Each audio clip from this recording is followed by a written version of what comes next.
Test 4. Section 1. You will hear two students, Jacinta and Lewis, discussing a holiday they are planning in Queenstown, a tourist center in New Zealand popular with young people. First, you have some time to look at questions 1 to 6 on page 88.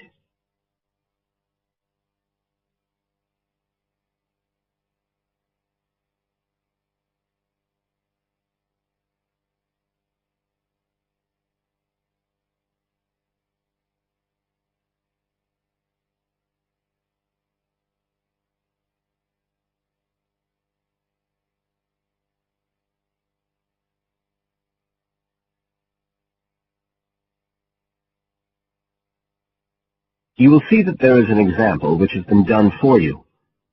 On this occasion only, the conversation relating to this will be played first.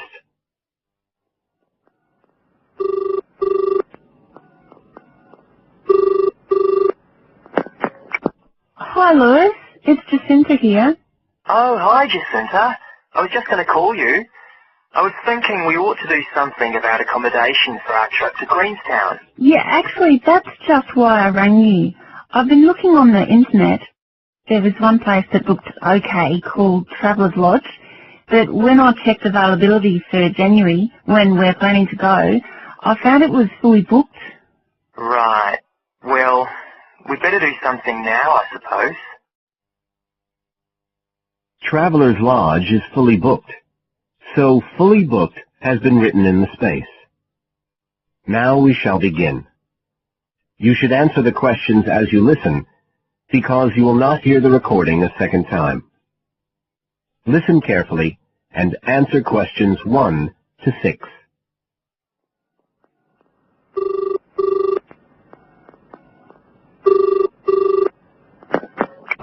Hi, Lewis. It's Jacinta here. Oh, hi, Jacinta. I was just going to call you. I was thinking we ought to do something about accommodation for our trip to Queenstown. Yeah, actually, that's just why I rang you. I've been looking on the internet. There was one place that looked okay called Traveller's Lodge, but when I checked availability for January, when we're planning to go, I found it was fully booked. Right. Well, we'd better do something now, I suppose. I've actually got a list up here on the computer. There's one place called Bingley's that looks possible. It's $1975 a night. That's US dollars. They quote all the prices in US dollars. So that's about 26 or 27 New Zealand dollars. That's okay. That'll be in a dormitory, is it? Yeah, they say 8-bed dorms, and the hostel's right in the town centre, and they've got a cafe. They have theme nights every weekend, whatever that means. Oh, you know, like certain sorts of food and music. And people might wear special clothes like that Egyptian evening we went to last year. Oh, okay. What else? They've got a sun deck area, and then all the usual things, internet access and so on. Sounds good. Was there anywhere else? Yeah, a couple more places. There's one called Chalet Lodge, which is just 18 US dollars.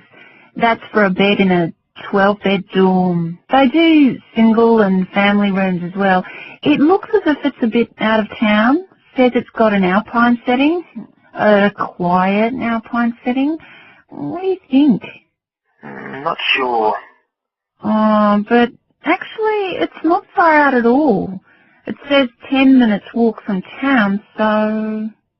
Oh, and it says it's children friendly. I'm not so sure about that. What about the third place?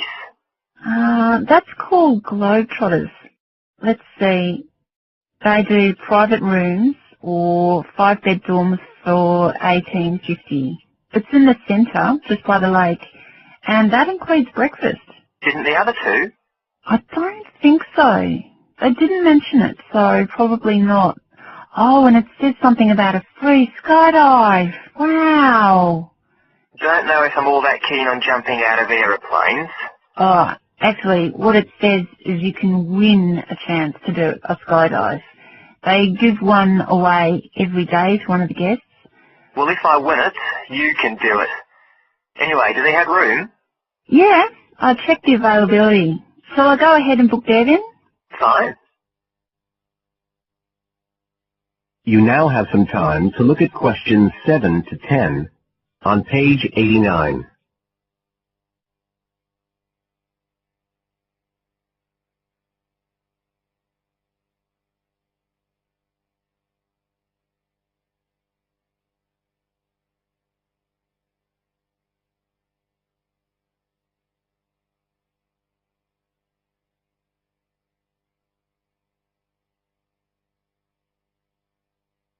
Now listen and answer questions 7 to 10. I was looking at what there is to do too. There are lots of sites offering deals for adventure sports. I suppose we have to do a bungee jump. Why?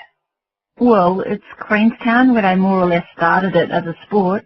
You can, if you really want to jump off the side of a bridge with an elastic rope tied around your ankles. I'll watch. Okay, so what do you want to do? As far as adventure sports go, I was talking to someone who went whitewater rafting there. He said it was really awesome. They drive you up the Shotover River, and then you come down on a rubber raft through the whitewater rapids, where the river's really narrow and fast, and end up going through a tunnel nearly 200 metres long. I think it's quite expensive, though. Oh, I'm on for that if you are. Cool. The other thing you can do is the jet boat ride. That sounded just a lot of noise, though. It's basically just whizzing round on the river on a very fast boat, isn't it? My friend did that as well. He said it was a bit touristy, but worth it. I'll give it a go. You go right up the river canyon. He said the drivers were really skillful, but I don't mind going on my own. But there's lots to do as well as the whole commercial adventure bit. We ought to do some trekking. The scenery around there's amazing. I don't want to miss that. The place to start's Glenorchy, apparently, about 40 minutes drive. That's where lots of the wilderness trails begin. Okay. I'll pack my walking boots. I better start getting in training. I haven't done anything except sit at my desk for months. Now, is there anything else we need to decide? That is the end of section 1. You now have half a minute to check your answers.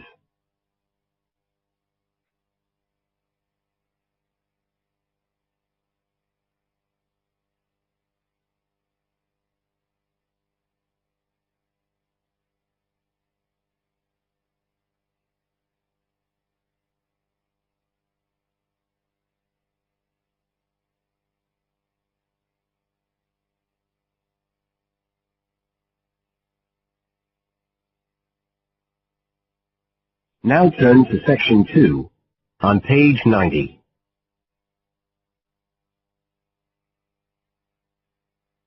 Section 2. You will hear a local radio program about cycling courses in London. First, you have some time to look at questions 11 to 14 on page 90.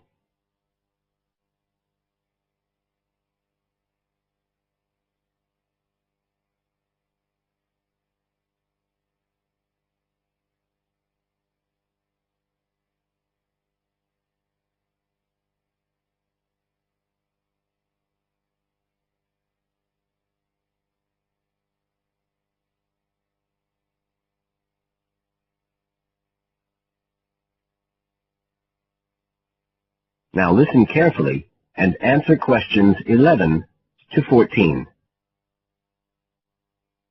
There's been a great deal of interest lately in encouraging people to use bicycles instead of cars as a means of transport. But not everyone is confident about riding a bike at the best of times, let alone in the middle of a city like London. Jack Hayes is a professional trainer who works for a London-based company, City Cyclist, which provides cycle training for the public. What exactly does City Cyclist do, Jack? Well, our basic purpose is to promote cycling as a sustainable form of transport. We believe the best way to promote cycling is to teach people to use their bikes safely and with confidence. In European countries, people all learn from their parents, and they also learned in school. And when I tell them I teach people to ride bikes, they laugh. They think it's crazy. But here in London, it's completely different. You're approaching the point where a whole generation of people have grown up not being allowed by their parents to cycle because it was considered to be getting too dangerous, and so in turn they can't teach their children. We believe in realistic training, so if someone wants to use a bike regularly, say to get to work or school, we aim to train them by teaching them to ride on the actual roads they'll use, so they can develop the basic skills they need and build up their confidence that way.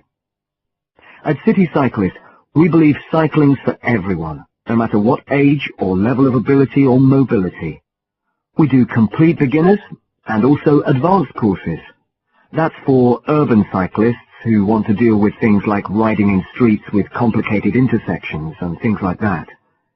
We don't promote the use of personal protective equipment for cyclists, and we endorse the policy of the European Cyclists Federation that parents should be allowed to make an informed choice as to whether or not their child wears a helmet. We believe the key to safe cycling is assertiveness, taking your place on the road. This has to be instilled right from the beginning. Assertive road positioning and behavior is the key to safe cycling in congested urban environments. Some people are surprised that we don't promote the segregation of cyclists from motorized traffic, but we don't think that's practical in all urban environments.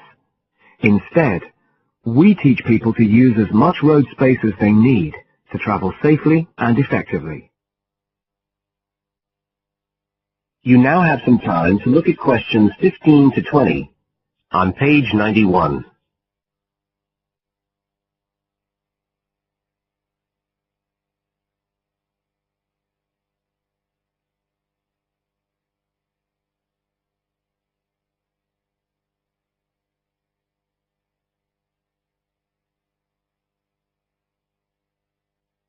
Now listen and answer questions 15 to 20. Now, as well as courses for individuals, City Cyclist provides a number of services for organizations. For example, we can deliver fun, safe cycle training activities at schools, arranging courses so that the disruption of curriculum time is kept to a minimum. As well as this, in order to promote safe cycling, we have provided training courses for employees and staff of local councils. And we are also increasingly looking at developing training courses in companies in order to help employers work towards green transport plans by helping to increase the number of staff cycling to work. Right, so that's a brief summary of what we do. If any listeners would like to find out more about the organization, you can have a look at our website. That's City Cyclist, C-I-T-I, cyclist.co.uk. And in order to book lessons, you can either phone us on 020-7562-4028 or do it online. There's an application form on our website, and you can just download that and send it in. We charge £27.50 per hour for one-to-one lessons, plus £6 for each extra person. So you're looking at just £39.50 for a family of 3, say. If you've never been on a bike in your life before, we reckon we can get you riding in 1 hour. And for most people, a course of road training usually takes 3 hours. But whether you're a parent or a child, an individual or an institution, we'll be happy to discuss your special needs and make a program just for you. That is the end of section 2. You now have half a minute to check your answers.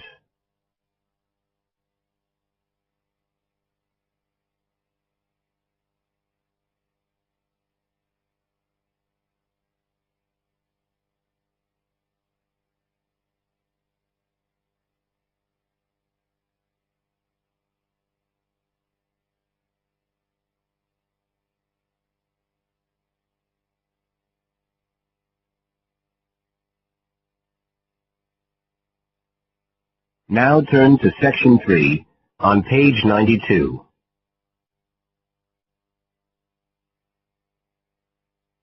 Section 3.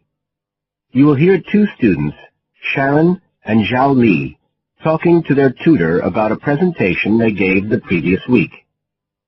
First, you have some time to look at questions 21 to 23 on page 92.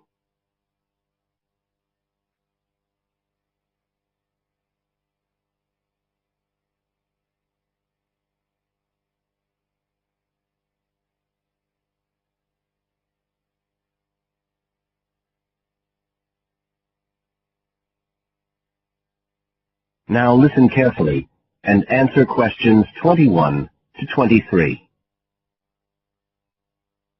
So, Sharon and Zhao Li, in your presentation last week, you were talking about the digital divide, the gap between those who can effectively use communication tools, such as the Internet, and those who can't. And you compared the situation here in Northern Ireland with Southeast China. Right. So, I asked you to do some self-evaluation, watching the video of your presentation and thinking about the three main criteria you're assessed by: content, structure, and technique. What do you think was the strongest feature of the presentation when you watched it? Sharon? Well, I was surprised actually, because I felt quite nervous. But when I watched the video, it didn't show as much as I expected.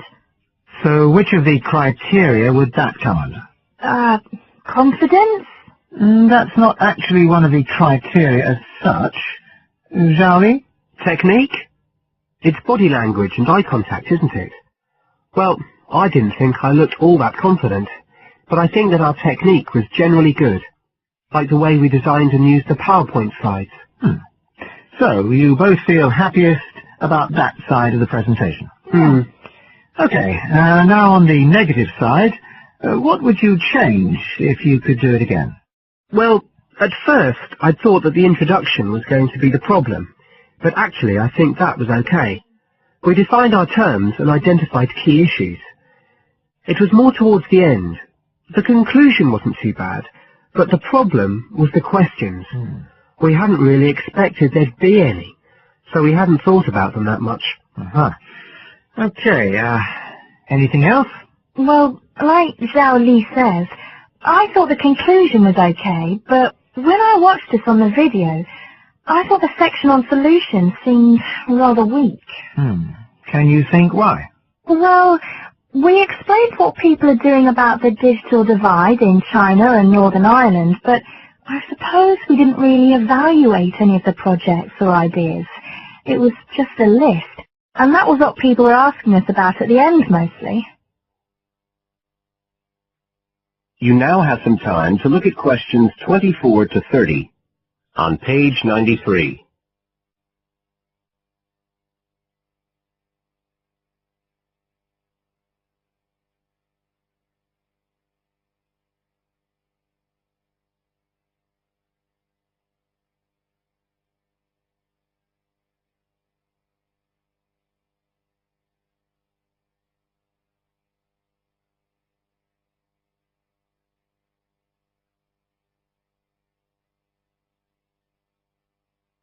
Now listen and answer questions 24 to 30.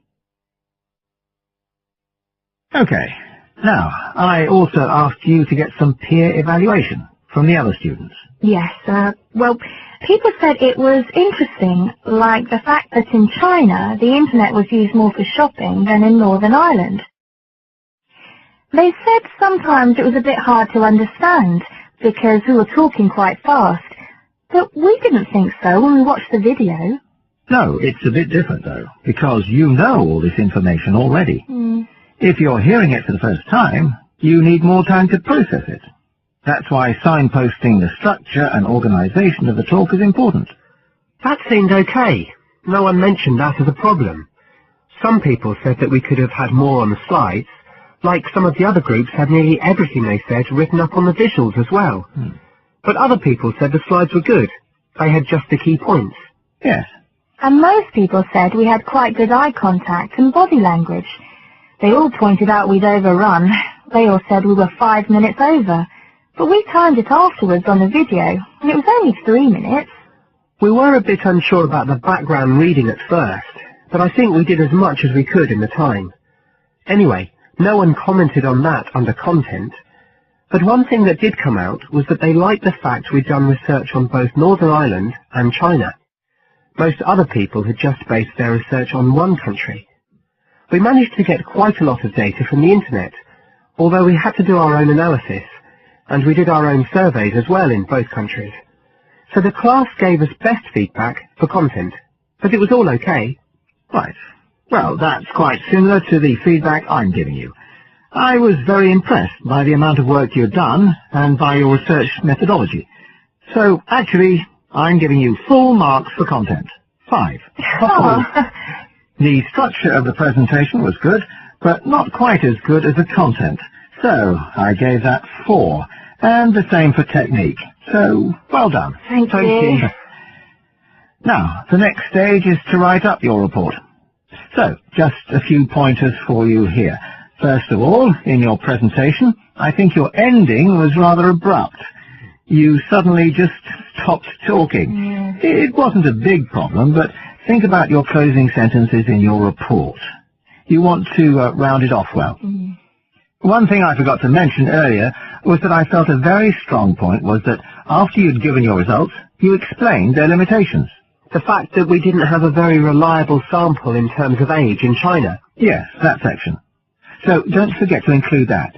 And you had some excellent charts and diagrams, but maybe you could flesh out the literature review of it. I can give you some ideas for that later on if you want. Okay, is there anything else you want to ask? No, thank you. Thanks. That is the end of section 3. You now have half a minute to check your answers.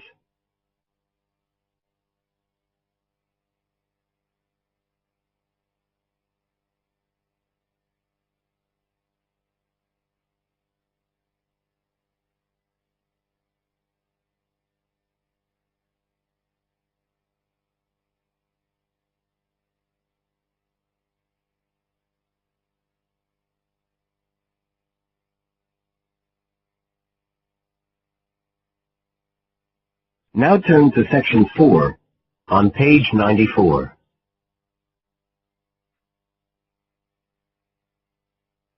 Section 4. You will hear a student giving a presentation about some ways of dealing with the problems of urbanization and city growth. First, you have some time to look at questions 31 to 40 on page 94.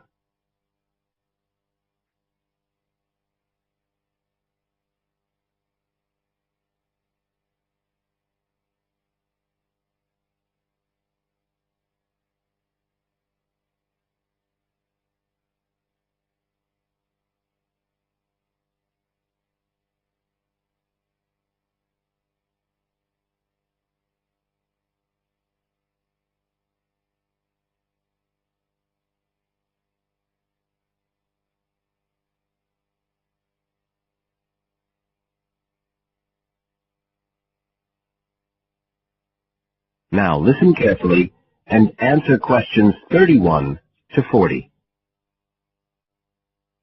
Well, Adam's just been talking about some of the problems that have resulted from the rapid growth of cities in the last 100 years. Things like housing, sanitation, crime and so on. For my presentation, I'd like to look at some examples of what cities are doing to try to solve some of these problems. As part of its Healthy City program, the World Health Organization, the WHO, has come up with a set of criteria for a healthy city. The WHO says that amongst other things, a healthy city must provide a clean environment which is also safe. It mustn't be dirty or dangerous for its inhabitants. As well as that, the WHO says a healthy city has got to be able to satisfy its inhabitants' basic needs. That's all its inhabitants, not just the rich ones or the ones with jobs, everyone who lives there. A third criterion, is that it's got to have health services which can be used by all the inhabitants and which they can access easily. The final point's to do with local government. The WHO says this is something that the whole community should be involved in, not just a few powerful politicians or businessmen. So, a healthy city is not just a matter of avoiding illness, that sort of healthiness. It's the way that the whole city works together for the benefit of its population. Okay, so what I'd like to do now is to look at some projects in different cities around the world where cities have tried to meet these criteria, to make their cities healthy ones.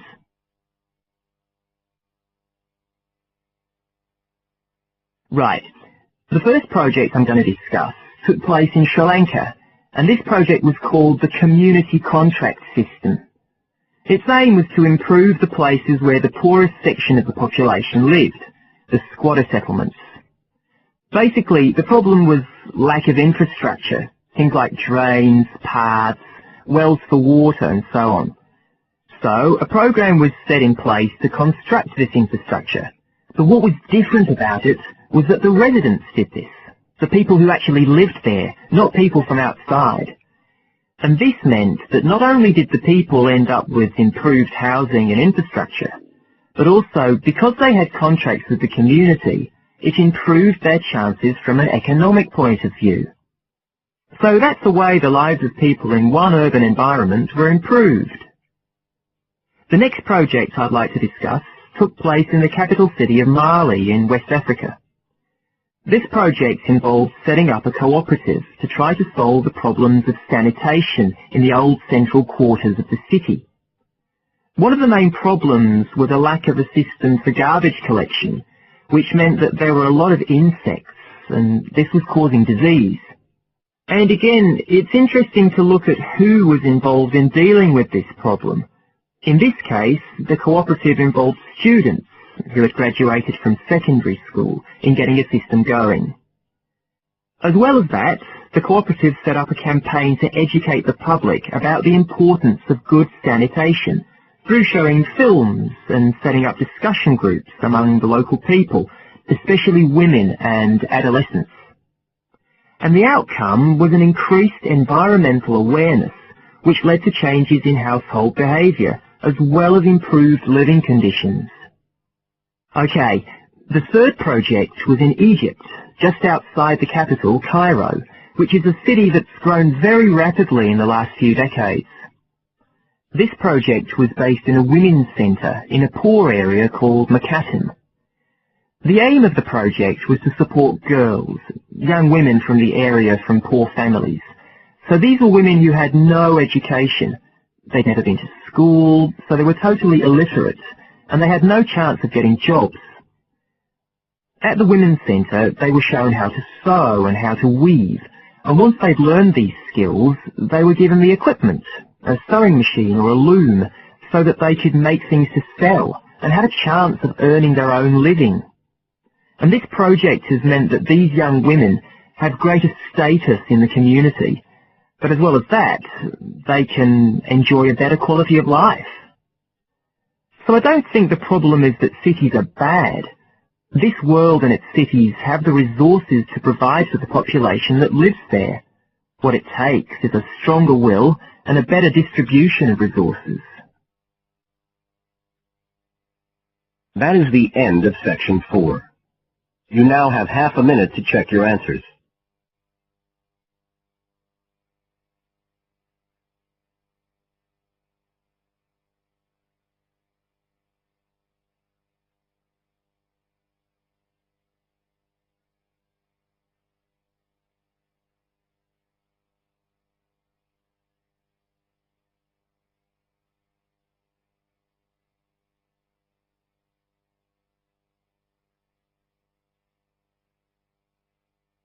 That is the end of the listening test.